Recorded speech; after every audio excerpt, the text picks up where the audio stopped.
홍만호가 상징하는 영의 마음은 충성입니다. 마음이 선한 사람은 한 군데만 치우치지 않습니다.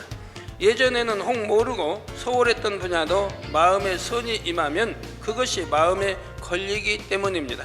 홍보석에는 열심과 정성 그리고 하나님의 나라와 의를 이루기 위한 열정적인 사랑이 담겨 있습니다.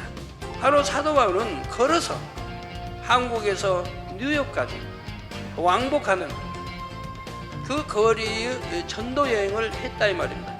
7번째 기초석 황옥이 상징하는 영의 마음은 무엇일까요? 자비입니다. 그러면 노곡이 상징하는 영의 마음은 무엇일까요? 하나님 나라와 의를 이루기 위해 범사에 오래 참는 것을 의미합니다. 여러분이 오래 참음 가운데 말씀을 붙잡고 기도하며 노력해 나가면 이 땅에서도 얼마든지 천국을 느낄 수가 있습니다.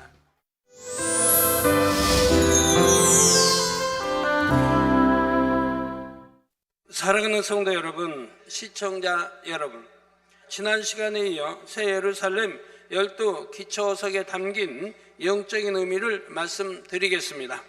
만일 여러분이 매주일 교회에 나올 때마다 진귀한 보석을 얻을 수 있다면 여러분의 마음은 어떨까요? 너무나 기쁘고 감사하며 다음 주일이 몹시 기다려질 것입니다. 그런데 사실 저는 이 땅의 보석보다 훨씬 값진 천국의 보석을 얻는 방법을 여러분에게 숨김없이 알려드리고 있습니다. 지난 시간에는 넷째 기초석인 녹보석까지 말씀드렸죠. 각각의 보석에 담긴 영의 마음이 여러분의 마음에 이루어지면 그것이 곧 천국의 보석을 얻는 것이지요. 12개의 보석을 다 얻어서 꼭 새 예루살렘에 들어가는 성도님들이 되시길 주님의 이름으로 축원합니다. 사랑하는 성도 여러분, 새 예루살렘 성벽에 있는 5째 기초석은 홍만호입니다. 보통 붉은 무늬, 줄무늬만으로 불리는 것이 바로 이 홍만호이지요. 이 홍만호가 상징하는 영의 마음은 충성입니다. 만일 어떤 분야에서 자신이 맡은 것만 딱 해놓고 손을 뗀다면 이것은 충성이라 할 수가 없습니다. 자신이 맡은 것 이상을 감당할 때 충성이라 할 수가 있지요. 이처럼 자신이 맡은 것 이상을 감당하려면 결코 게으름을 피울 수가 없을 것입니다. 매사에 최선을 다하고 열심을 해야 하지요. 그래야 자신이 맡은 것은 물론 그 이상의 일까지 할 수 있게 됩니다. 자, 예를 들어 급여를 받는 일꾼이 자기 업무를 잘 감당했다면 이를 충성했다 할 수가 있을까요? 마땅히 자기 할 바를 한 것일 뿐 충성했다고는 할 수가 없습니다. 자신의 업무는 물론 시키지 않은 일까지도 마음을 쏟아 성실하게 이뤄낼 때 이를 충성한다고 할 수가 있지요. 가정에서도 마찬가지입니다. 가정의 가장이 가족들의 생계를 위해 수고로이 일해서 돈을 버는 것을 가정에 충성한다 할 수 있을까요? 그것은 가장으로서 마땅히 자신의 할 바를 하는 것뿐이지요. 어머니와 아내 된 사람도 마찬가지요. 자녀들도 마찬가지입니다. 어머니와 아내로서 또는 자녀로서 마땅히 할 바를 하는 것을 충성이라 하지 않습니다.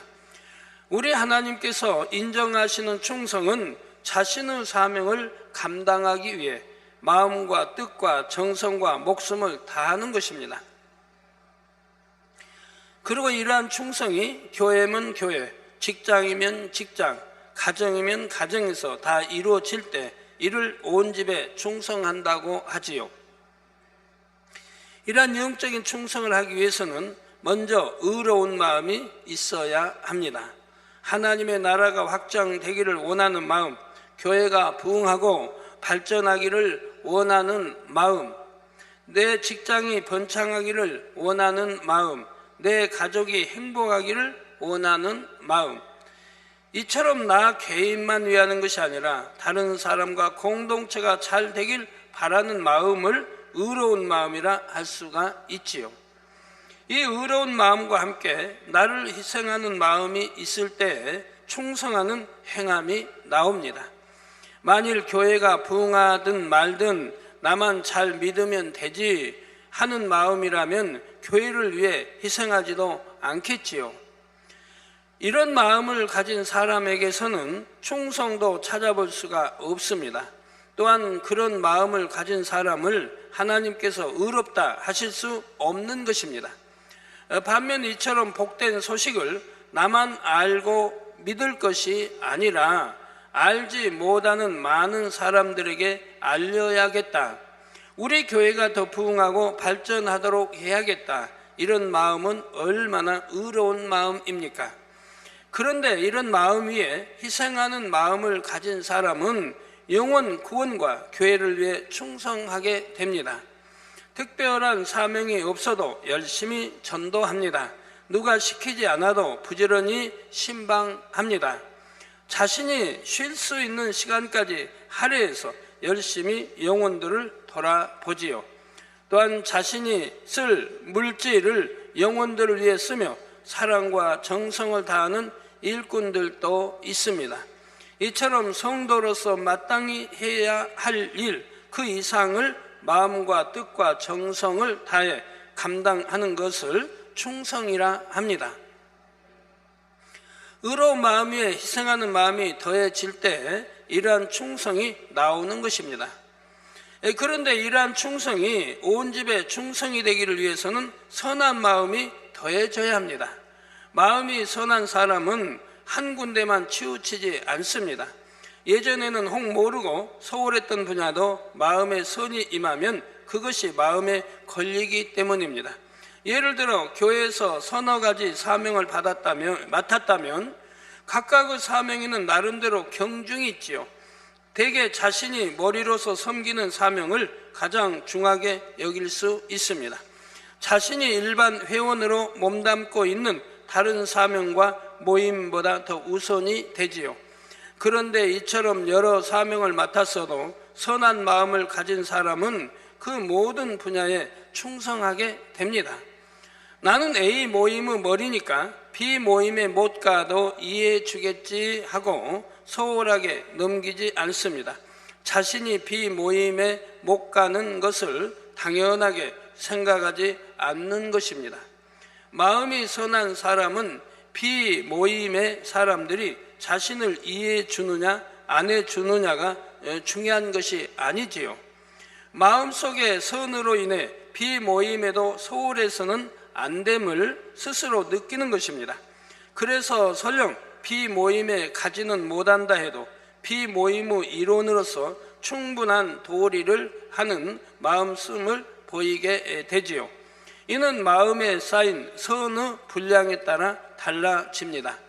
마음의 선함이 적으면 자신이 소홀한 분야가 마음에 걸리지도 않습니다.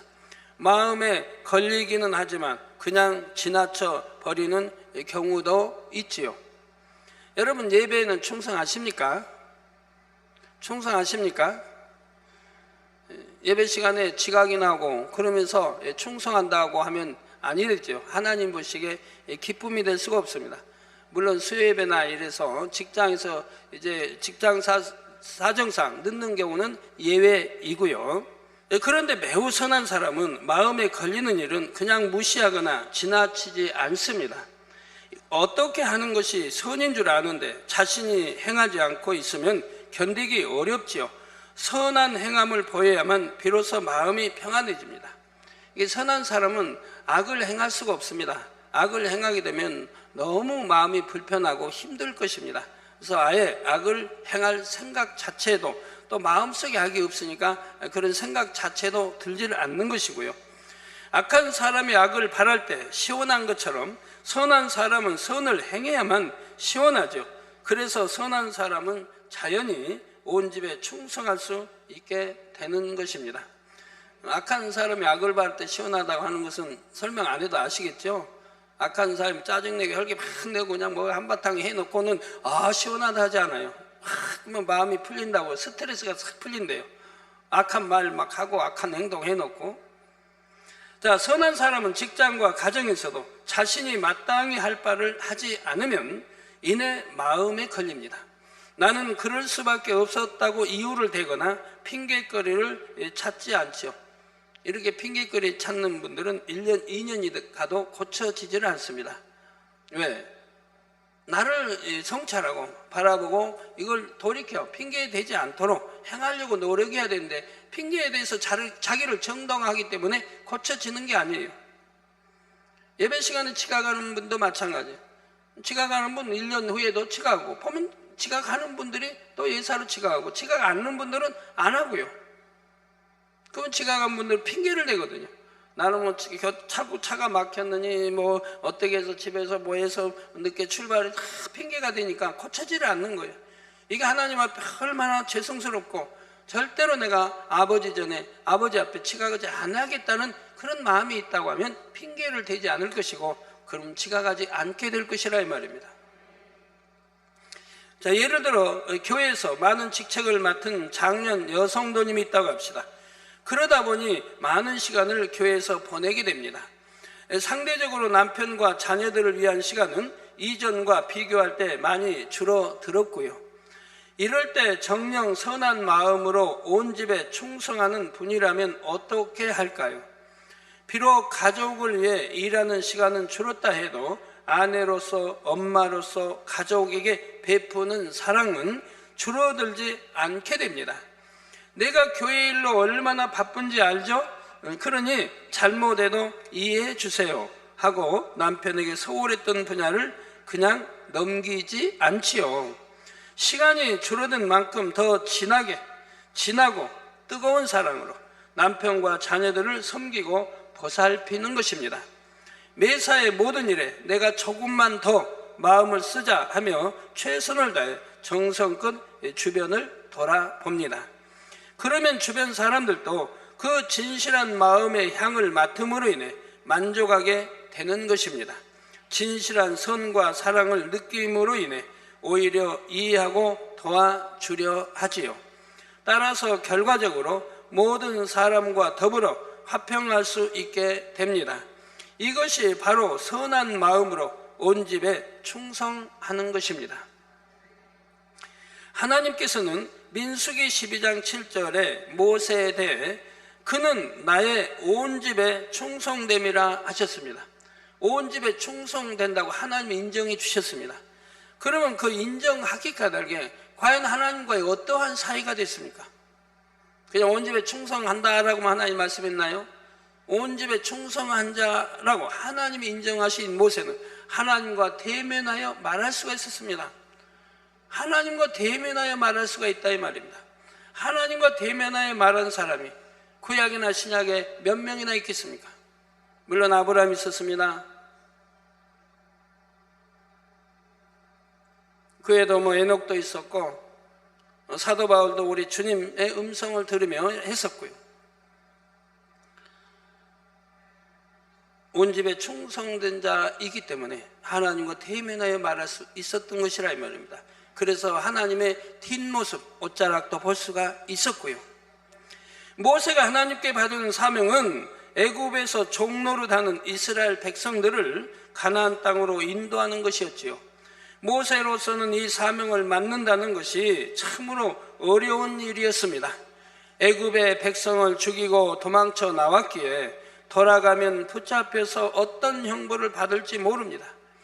또한 40년 동안이나 광야에서 양을 쳤던 모세로서 이 큰 사명을 맡을 자신감이 없었기 때문이지요.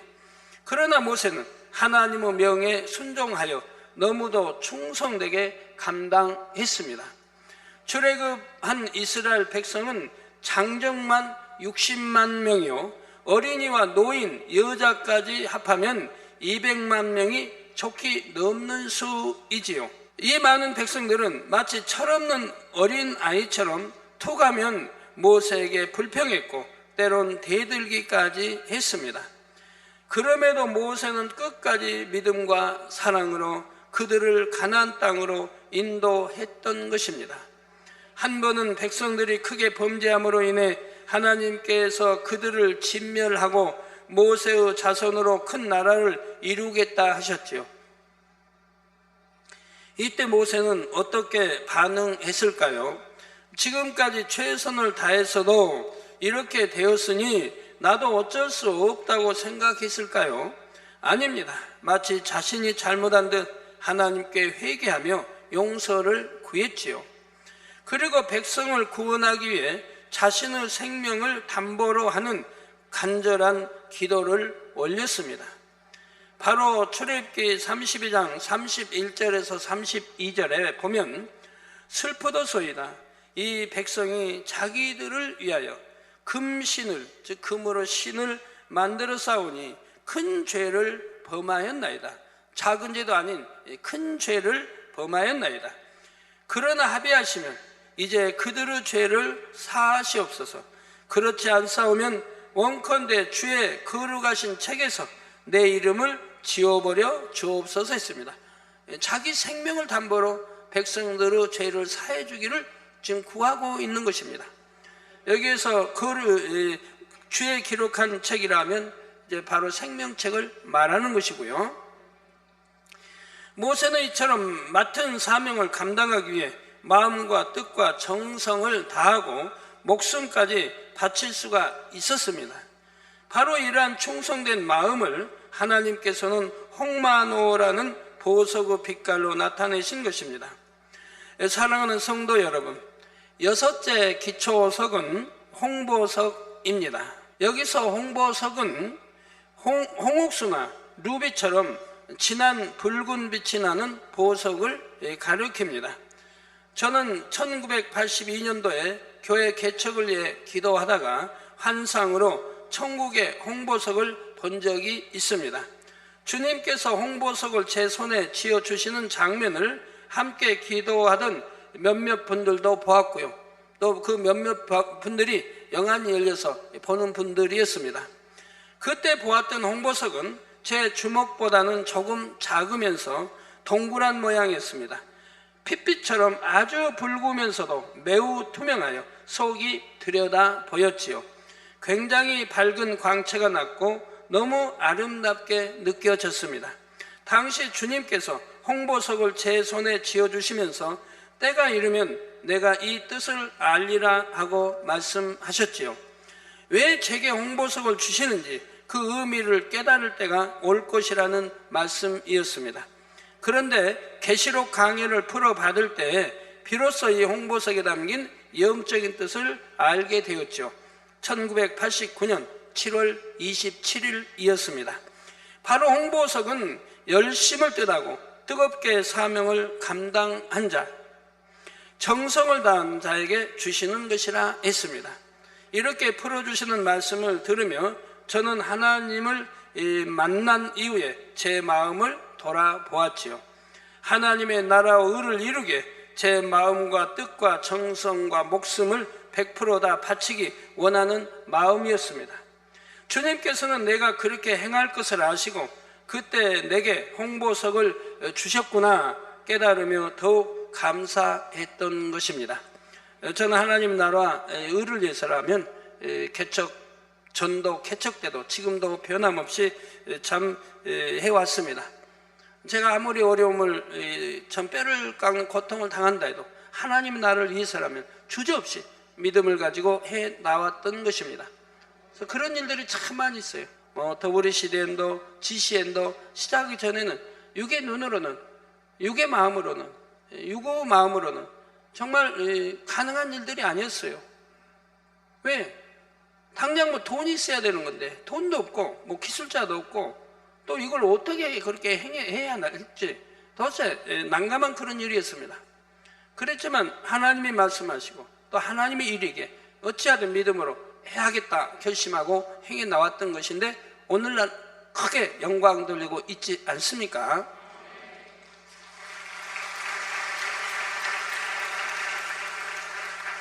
늘 그런 일이 제게는 생겨요. 정말 어떠한 하나님 나라를 위해서 하려고 할 때 또 누가 요청할 때 내가 그걸 허락하게 되면 저에게는 많은 고통이 따르게 돼요.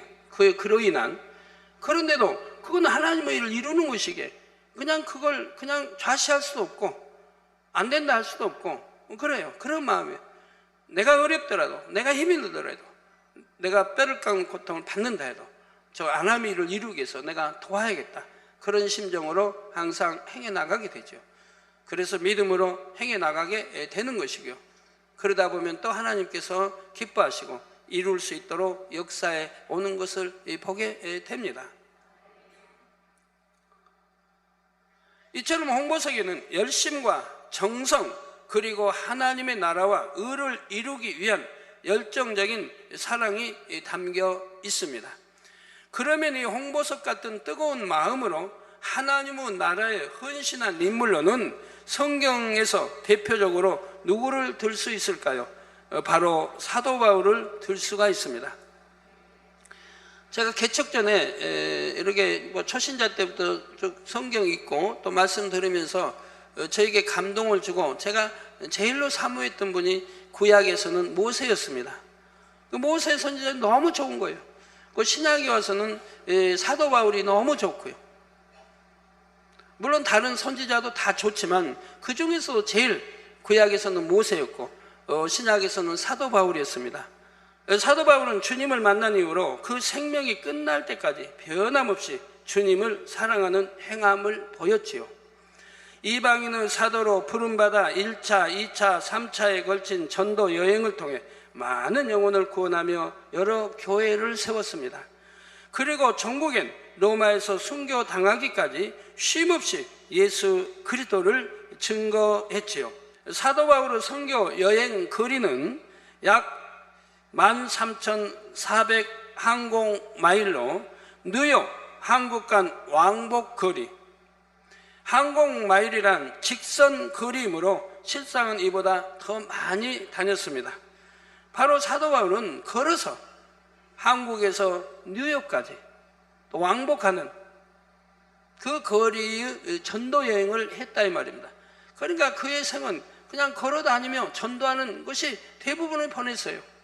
사도 바울이 이방인의 사도로서 걸었던 길은 너무도 고되고 험난한 길이었습니다.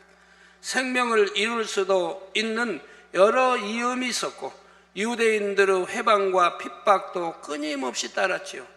매를 맞고 감옥에 갇히기도 하고 탄대가 파손한 적도 3번이나 있었습니다. 또한 잘 자지 못함은 물론이요, 줄이고 목마르며 추위와 더위를 당했습니다. 사람으로서는 견디기 힘든 많은 고난이 늘 전도 여행 중에 동반했던 것입니다. 그런데도 사도 바울은 그 길을 택한 것을 한 번도 후회하지 않았습니다. 어렵다,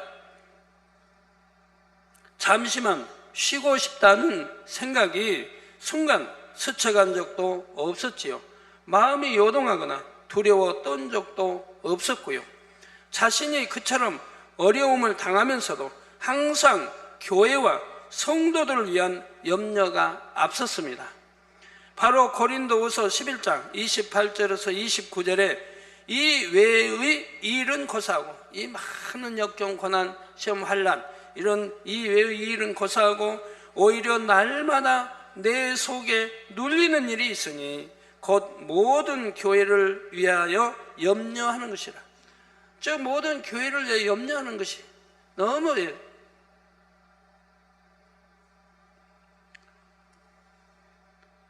너무너무 승겠다 이 말입니다. 누가 약하면 내가 약하지 아니하며 누가 실족하게 되면 내가 애타하지 않더냐 하고 고백한 대로이지요. 사도 바울은 영혼 구원을 위해 이처럼 뜨거운 열심과 정성을 보이기를 자기 생명을 버리기까지 했던 것입니다. 사도 바울의 영혼 구원에 대한 뜨거움이 얼마나 컸는지를 알 수 있는 말씀이 로마서 9장 3절에 나오지요. 바로 나의 형제 곧 권력의 친척을 위하여 내 자신이 저주를 받아 그리스도에게서 끊어질지라도 원하는 바로라 한 것입니다. 여기서 권력의 친척이란 혈연으로 이루어진 사람들만이 아닙니다. 사도 바울을 핍박하는 유대인들을 포함해서 모든 이스라엘 백성들을 의미하지요. 사도 바울은 바로 그들이 구원될 수만 있다면 자신은 지옥에 갈 수 있다고 한 것입니다. 바로 모세 선지자처럼 자기 생명을 담보로 백성들이 구원받기를 원하는 그런 뜨거운 열정, 사랑이 있는 거예요. 아무나 할 수 있는 게 아니에요. 더군다나 하나님 아버지 앞에 하는 일인데 헛한 말을 하는 거 아니고, 진심이 없는 말을 할 수 있는 게 아니고, 거짓말 뱉을 수 있는 건 아닌 거예요. 중심에 진실한 말이라 이 말입니다. 영혼들에 대한 사랑이 얼마나 뜨겁고 그들을 구원하기 위한 열심이 얼마나 큰지를 알 수가 있지요. 이처럼 주님을 향한 뜨거운 사랑으로 영혼 구원을 위해 열심과 정성을 다하는 마음이 바로 홍보석의 붉은 빛으로 표현된 것입니다. 사랑하는 성도 여러분, 새 예루살렘 성벽에 있는 7번째 기초석은 황옥입니다. 한글로는 황옥으로 번역됐지만 영어로는 크리솔라이트, 귀 감람석이죠. 올리브 빛을 내는 올리빈 감람석도 여기에 해당하는 보석으로 간주합니다. 그런데 예전에도 말씀드렸지만 천국의 보석은 이 땅의 보석과 비교할 수 없을 정도로 아름답고 훨씬 찬란한 빛을 발하지요. 따라서 자료 화면의 보석과 실제 천국의 보석은 아무래도 차이가 납니다.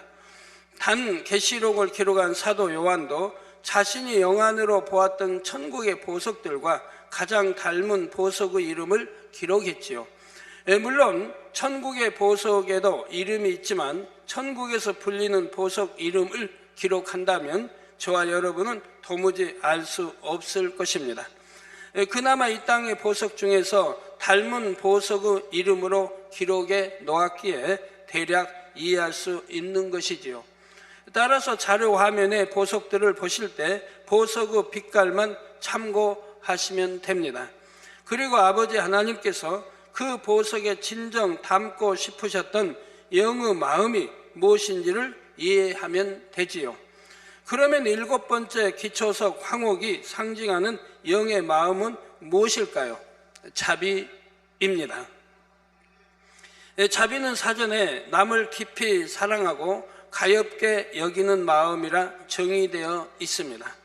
그러면 우리 하나님께서 풀어주신 자비의 영적인 뜻은 무엇일까요? 사람으로서는 도저히 이해할 수 없는 사람도 진리 안에서 능히 이해하는 마음, 사람으로서는 용서할 수 없는 사람도 진리 안에서 능히 용서하는 마음입니다. 진리 안에서 이해하고 용서한다는 것은 선으로 이해하고 사랑으로 용서한다는 뜻이지요. 어떤 사람이라도 선으로 이해할 수 있고 사랑으로 포용할 수 있는 마음이 바로 황옥이 상징하는 자비입니다. 이러한 자비가 마음에 임한 사람은 편견이 없습니다. 누구는 이래서 좋고 누구는 저래서 싫다 하지 않는 것입니다. 그래서 싫은 사람도 없고 미운 사람도 없지요. 걸리거나 불편한 사람도 없습니다. 물론 원수도 없지요. 모든 것을 아름답게만 보려 하고 좋게만 생각하려 하기 때문입니다. 모든 것을 넉넉하게 포용해 버립니다. 그래서 설령 명백히 드러난 큰 죄를 지은 사람을 대할 때도 오직 긍휼히 대하게 되지요. 죄는 미워하되 그 사람은 미워하지 않고 도리어 이해해주며 포근히 감싸주는 마음이 바로 자비인 것입니다. 이러한 자비의 마음을 느낄 수 있는 성경 사례로는 누구를 들 수 있을까요? 자비가 가장 승한 분은 단연 우리 예수님이시지요. 물론 예수님의 마음에는 12보석의 마음이 모두 임해 있지요. 그 중에서 자비에 해당하는 마음이 어떻게 나타났는지를 말씀드리겠습니다. 먼저 자신을 팔자인 가룟 유다에게 나타내신 마음이 바로 자비에 해당하지요. 예수님께서는 가룟 유다가 자신을 팔자임을 이미 알고 계셨습니다. 그럼에도 저는 나를 배신할 자다 하고 배척하며 멀리 하신 것이 아닙니다. 마음으로도 싫어하거나 미워하지 않으셨지요. 끝까지 사랑하심으로 그가 깨닫고 돌이킬 기회를 주셨습니다. 바로 이 마음이 자비에 해당하는 것입니다. 예수님께서는 십자가에 못 박히셨을 때도 누구를 원망하거나 미워하지 않으셨지요.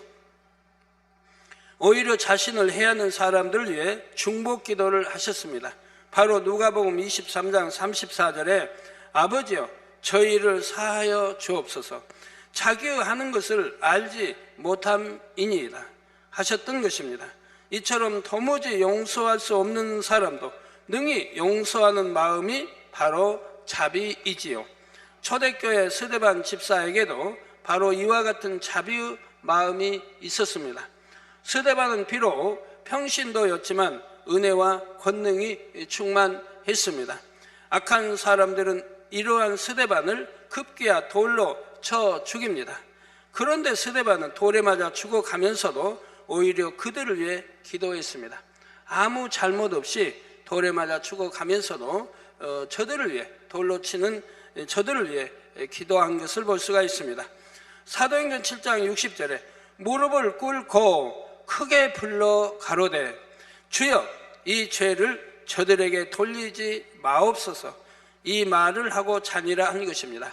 잔다고 하는 것은 영적으로는 구원받았다는 뜻이고요, 육적으로는 죽음을 말하고 있는 것입니다.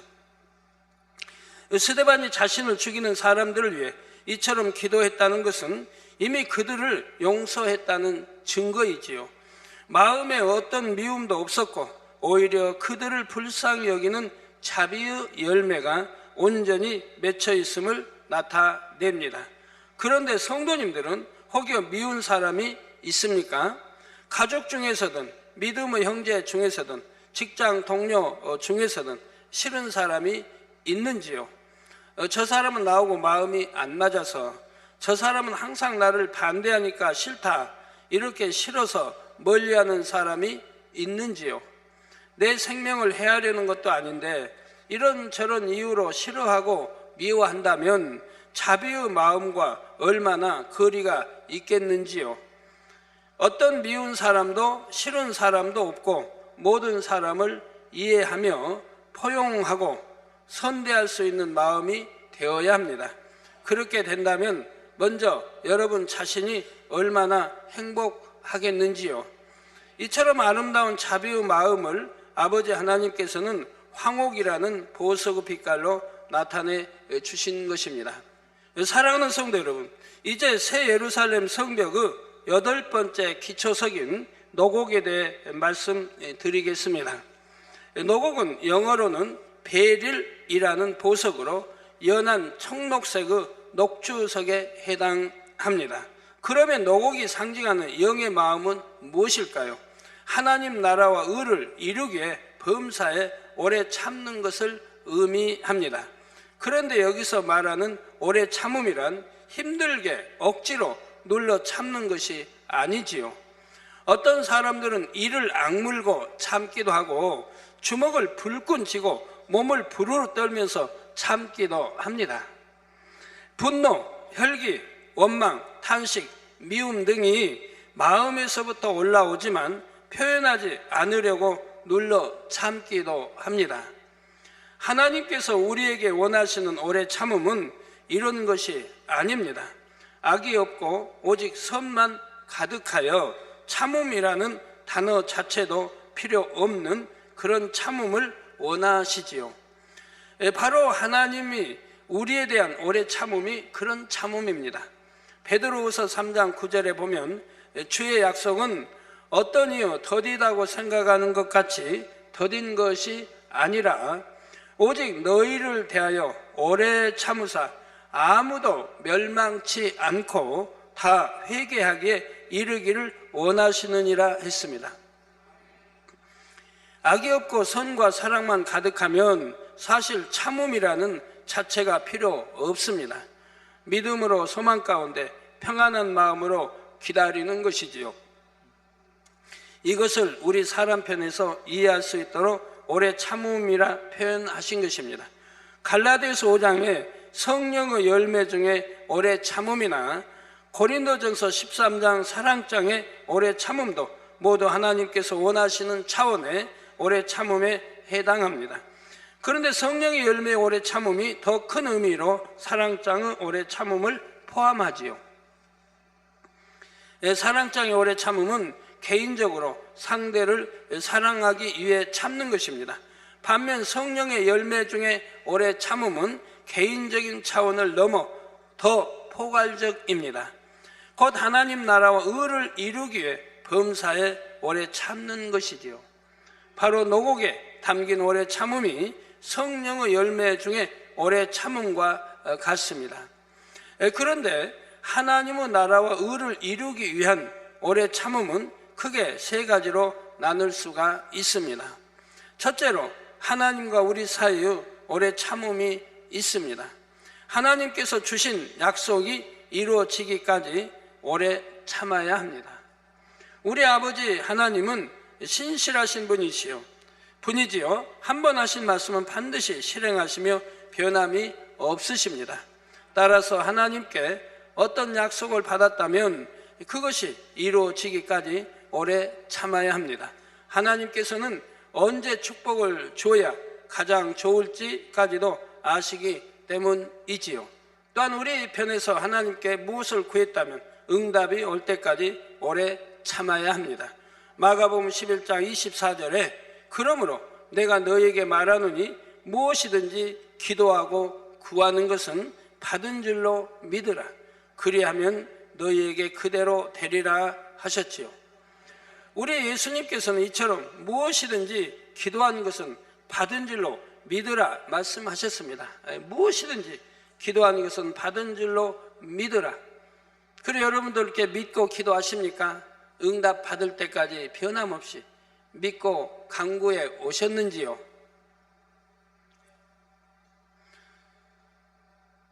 하나님 말씀은 행한 대로 심은 대로 거둔다 했습니다. 여러분이 행한 대로 심은 대로 반드시 거두는 겁니다. 근데 기다림도 필요합니다.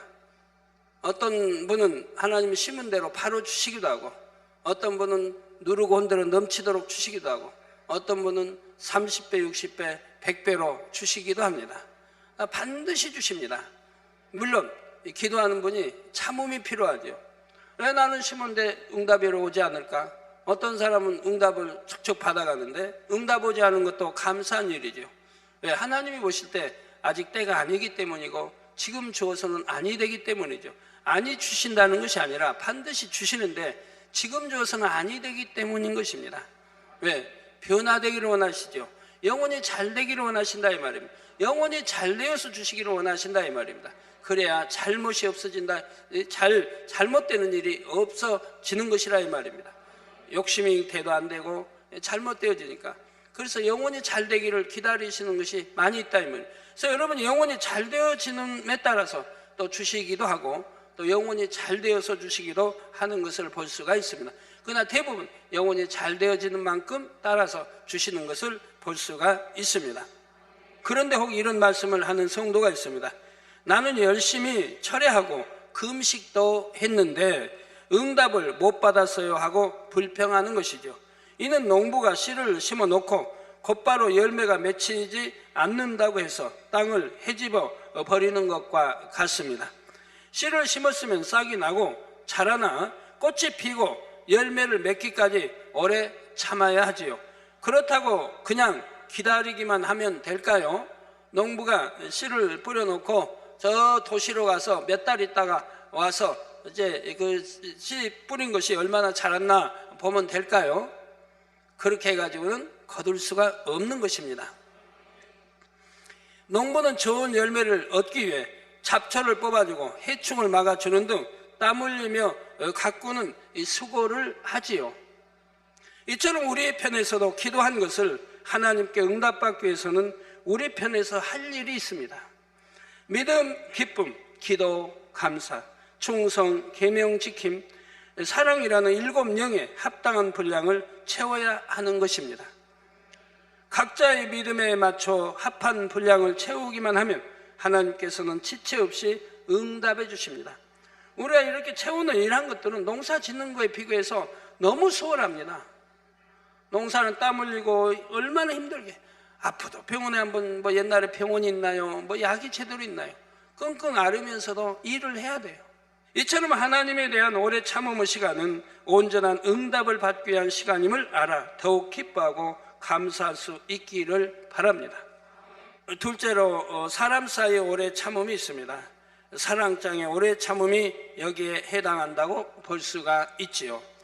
데살로니가전서 5장 14절 후반절에 보면 마음이 약한 자들을 안위하고 힘이 없는 자들을 붙들어주며 모든 사람을 대하여 오래 참으라 했습니다.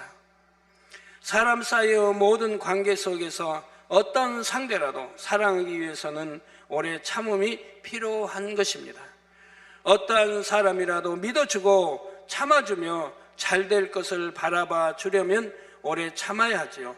내가 기대했던 것과 반대로 행동해도 그 모든 것을 견딜 수 있어야 합니다.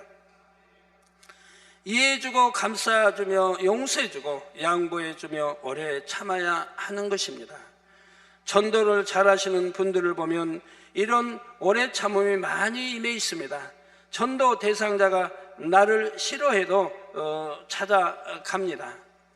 심지어 욕하고 핍박을 해도 웃으면서 또 다가가죠. 저 영혼이 구원받아야 한다는 사랑 마음으로 기뻐하고 감사하며 결코 포기하지 않습니다. 자, 이처럼 전도 대상자에게 선과 사랑 가운데 오래 참음의 본을 보이면 영계에서는 무슨 일이 일어날까요? 전도 대상자를 붙들고 있던 원수마귀 사단이 견디지 못하고 떠나갑니다. 전도자가 끊임없이 선과 사랑으로 나아가니 그 빛으로 인해 어둠이 물러가는 것입니다. 왜 그런 줄 여러분 아십니까? 전도할 때 영적 싸움에서 승리해야 됩니다. 포기하지 말고 지지 말고 내가 저분을 전도해야겠다면 내가 영적 싸움에서 승리해야 된다 이 말입니다. 우선 전도할 때 상대를 방해하는 원수마귀 사단을 물리쳐줘야 됩니다. 전도하고 만날 때마다 물리쳐야 되는 거예요. 그런데 상대를 놓고 더러운 귀신아 물러가라, 사단아 물러가라 소리 내면 안 되겠죠? 마음속으로 싸운다 이 말입니다. 저 영혼, 내가 전도하려고 저 영혼을 방해하는, 믿지 못하게 하는, 해방하는, 방해하는, 마음의 문을 열지 못하게 하는 원수마귀 사단아 물러가라고 기도하면서 그러면서 전도한다 이 말입니다. 이 기도는 마음속으로 하셔야 된다 이 말이에요. 그러면서 전도하는 거예요. 이렇게 하루가 되고 이틀이 되고 계속하니까 원수마귀 사단이 결국은 견딜 수가 없다 이 말입니다.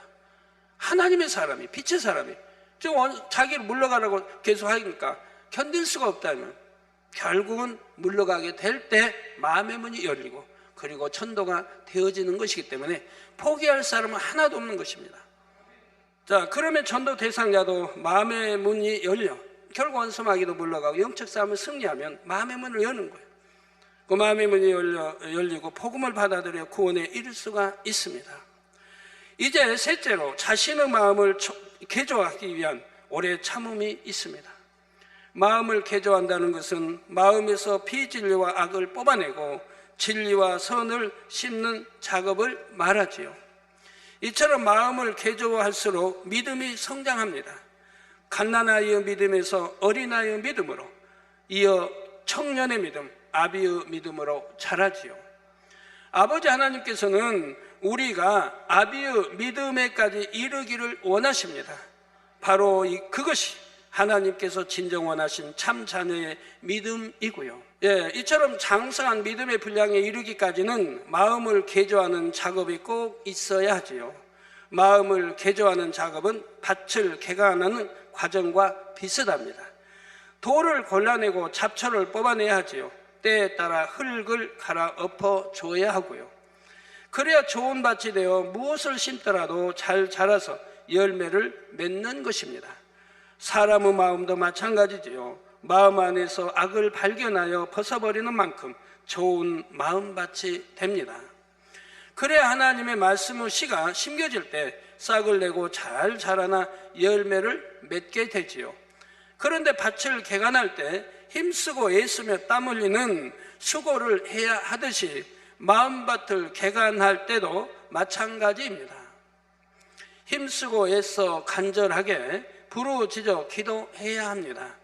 그럴 때 성령은 능력을 받아 묵은 땅과 같은 육의 마음이 개간되지요. 이 과정이 그리 쉬운 것은 아닙니다.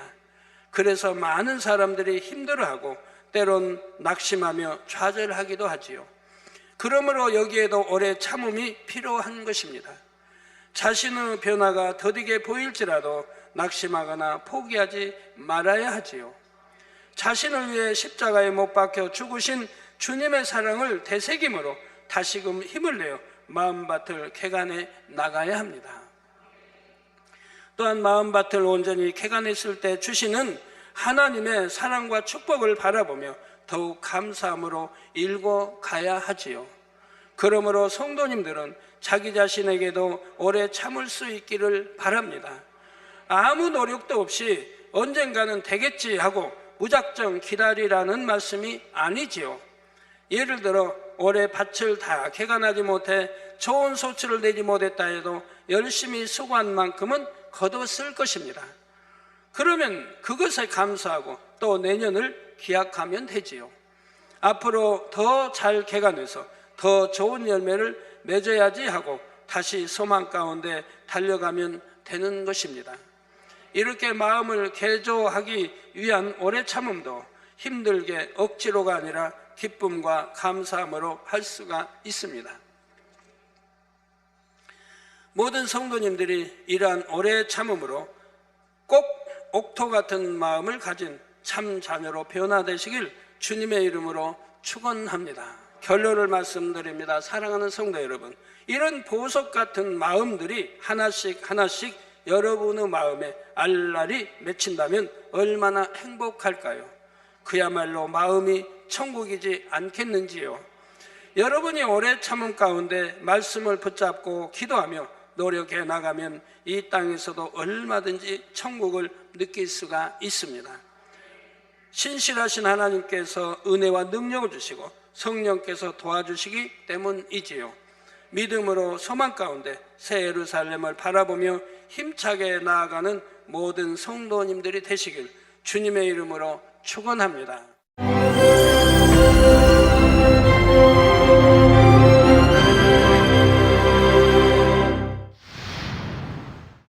할렐루야. 전능하신 사랑의 아버지 하나님, 이 시간 기도받는 모든 성도님들 위해 안수하여 주옵소서.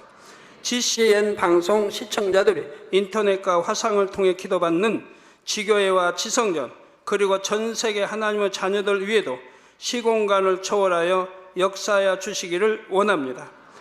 믿어지는 믿음을 주시고 부정적인 생각과 의심의 세력을 물리쳐 주옵시며 모든 시험 환난도 물리쳐 주옵소서. 머리부터 발끝까지 오장육부 뼈 마디마디 온몸의 신경 조직 세포 등 아픈 곳마다 성령의 불로 태우시고 근본의 빛으로 역사하여 주옵소서. 예수 그리스도의 이름으로 명하노니 원수마귀 사단 모든 질병 균 연약함아 물러가라. 빛이 임하라. 모든 불치 난치병도 성령의 불로 태워 깨끗게 하여 주옵소서. 말라리아를 비롯한 모든 풍토병도 물리쳐 주옵소서. 감기, 기침, 열, 몸살, 독감 등 각종 유행성 질병도 다 물러가라. 어떠한 유행성 질병 균도 틈타지 않게 지켜 주옵소서. 위암, 폐암, 간암, 유방암, 자궁암, 대장암, 피부암 등 각종 암과 에이즈, 백혈병, 뇌졸중, 고혈압, 저혈압, 심장병, 폐병, 위장병, 당뇨, 부인병, 피부병, 갑상선 질환과 모든 염증도 깨끗게 하여 주옵소서. 소아마비, 중풍, 관절염, 디스크도 온전케 하여 주옵소서. 요통, 두통, 신경통을 비롯한 모든 통증은 사라질지어다. 간질, 자폐증, 우울증, 조울증, 노이로제 등 모든 정신질환도 물러가라. 모든 마비된 것도 풀어지고 일어나 걷고 뛸지어다. 눈도 잘 보이게 하옵시고 귀도 잘 들리게 하여 주옵소서. 소경은 눈을 뜨고 기머거리는 들으며 벙어리는 말할지어다. 각종 사고 후유증도 깨끗게 하시고 부러진 뼈도 붙여 주옵소서. 화상 입은 것도 온전케 하옵시고 화기암 물러가라. 열도 물러가라. 아버지 흉터 나지 않게 역사해 주시기 원합니다. 마약을 비롯하여 각종 약물과 독극물 중독도 깨끗함을 입을지어다. 죽은 신경과 세포가 살아나며 죽은 자도 살아나게 하여 주옵소서. 잉태의 축복도 주시기를 원합니다. 잉태의 축복을 받으라. 예수 그리스도의 이름으로 명하노니 원수마귀 사단아, 하늘 공중 곳에 잡은 악의 영들아 물러가라. 그의 사자들도 물러갈지니라. 이 땅의 악한 영, 더러운 영, 거짓되고 간사한 영, 의간질하고 미혹하는 모든 어둠들은 물러가라. 모든 흉악의 결박을 풀고 어둠아 물러가라. 빛이여 임하라. 아버지 하나님, 부르짖어 기도할 수 있는 능력을 주시고 죄를 버리고 성결될 수 있는 능력을 주옵소서. 영원히 잘됨같이 범사에 잘되게 하시고 가정의 복음화도 이루어 주시기를 원합니다. 한 주간도 모든 사고와 재앙으로부터 지켜주시고 불통이 없는 형통한 삶을 살 수 있도록 축복해 주옵소서. 성령의 불담으로 천군 천사와 주님의 불꽃 같은 눈동자로 모든 하나님의 자녀들과 가정, 일도, 사업들을 지켜주시기를 원합니다. 학생들에게 지혜와 명철을 더하시고 공부할 수 있는 뜨거운 마음과 열정도 더하여 주옵소서. 마음과 생각을 세상에 빼앗기지 않도록 지키시고 하나님을 뜨겁게 사랑하는 학생들로 축복하여 주옵소서. 하나님의 자녀들이 먹으나 마시나 입으나 무엇을 하든지 하나님 앞에 영광 돌리는 삶이 되게 축복하여 주시기를 원합니다. 나는 하나님을 만났노라, 체험했노라, 응답 받았노라, 축복 받았노라 간증하는 입술이 되게 역사하여 주옵소서. 아버지 하나님 감사합니다. 홀로 영광 받으옵소서. 우리 주 예수 그리스도의 이름으로 기도하옵나이다. 아멘.